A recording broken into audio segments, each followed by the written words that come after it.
بسم اللہ الرحمن الرحیم۔ آج سے 2-3 دن پہلے پاکستان کی پارلیمنٹ میں نیب ترمیمی بل کے نام سے NRO2 جو ہے وہ پاس کیا گیا ہے۔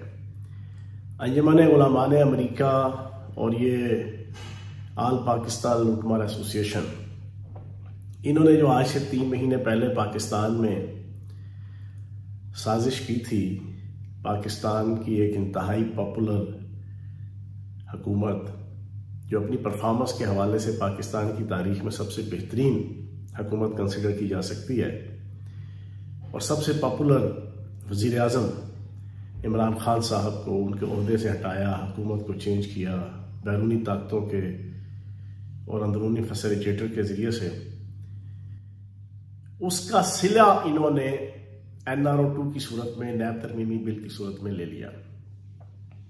اور خرم دستگیر خان جو ان کا وفاقی وزیر ہے، اسے جو آج سے 4-5 دن پہلے اعتراف کیا تھا ایک ٹی وی ٹاک شو میں، اس کو عملی جامہ پہنا دیا اس نیب ترمیمی بل کے ذریعے سے۔ اس نیب ترمیمی بل کے پاس ہونے کے بعد اب 117 مقدمات ہیں، 1200 ارب روپے کی مالیت کی کرپشن کے، جو نل اینڈ وائٹ ہو گئے، جو ختم ہو گئے، جو فنش ہو گئے، جو تب بالخیر ہو گئے، جو چھس پھس اور ٹھس ہو گئے۔ 1200 ارب کے 117 مقدمات۔ اب کیا صورتحال ہے؟ اب آصف علی زرداری صاحب اللہ کے ولی کنسیڈر ہو رہے ہیں۔ اب بلاول زرداری صاحب غوث کتب اور کلندر سیاسی اس کا درجہ اختیار کر رہے ہیں۔ اب کیا صورتحال؟ شہباز شریف اور حمزہ شہباز، اب وہ جناب انتہائی متقی اور پرہیزگار فرد کے طور پہ جانے مانے اور پہچانے جائیں گے، پاکستان کی عدالتوں کی نظر میں بھی، پاکستان کے قانون کی نظر میں بھی، پاکستان کے انویسٹیگیٹو اداروں کی نظر میں بھی۔ اب انہوں نے سیاسی تسبیح، سیاسی ٹوپی سر پہ لے لی ہے، ہاتھوں میں پکڑ لی ہے۔ اب یہ ہمیں درس دیں گے، تلقین کریں گے کہ سوسائٹی اور معاشروں کو کس انداز سے چلانا ہے۔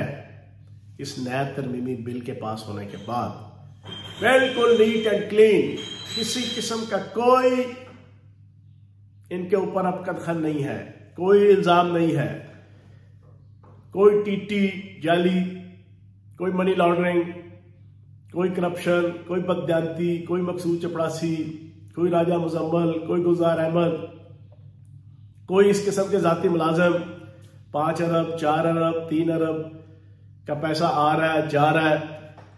یہ جتنی مارا ماری انہوں نے کی، اب یہ سارے کے سارے صاف ستھرے ہو گئے ہیں۔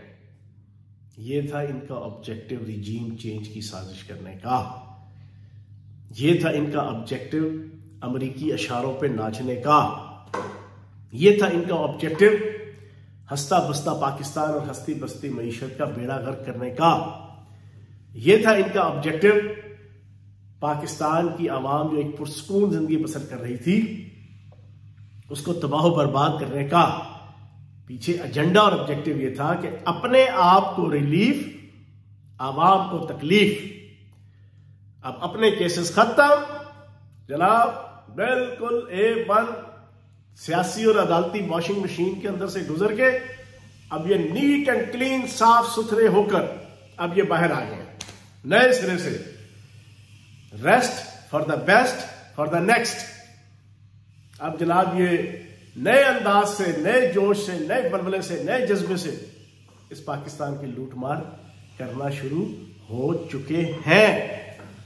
کریں گے نہیں، ہو چکے ہیں اس امپورٹڈ حکومت کے آنے کے بعد۔ تو جناب پوری پاکستانی قوم شرمندہ ہے، پوری پاکستانی قوم پریشان ہے، لیکن انشاءاللہ اوپر اللہ کی ذات بیٹھی ہے۔ عمران خان صاحب کی قیادت میں انشاءاللہ اس حکومت کو ختم کر کے فری اینڈ فیئر اور فوری الیکشن کروانے کی جدوجہد جاری ہے، اور انشاءاللہ PTI سادہ اکثریت سے آئے یا 2/3 میجارٹی سے آئے، انشاءاللہ یہ تمام ظالمانہ، جابرانہ اور سیاہ قوانین ان کو ختم کرے گی، اور بے لاگ اور بے باک احتساب اس کے حوالے سے قوانین بنائے گی، تاکہ 21ویں صدی کے اندر پاکستان ترقی کی جانب گامزن ہو چکے۔ بہت شکریہ. سبسکرائب کریں اور بیل دبائیں تاکہ کوئی خبر رہ نہ جائے.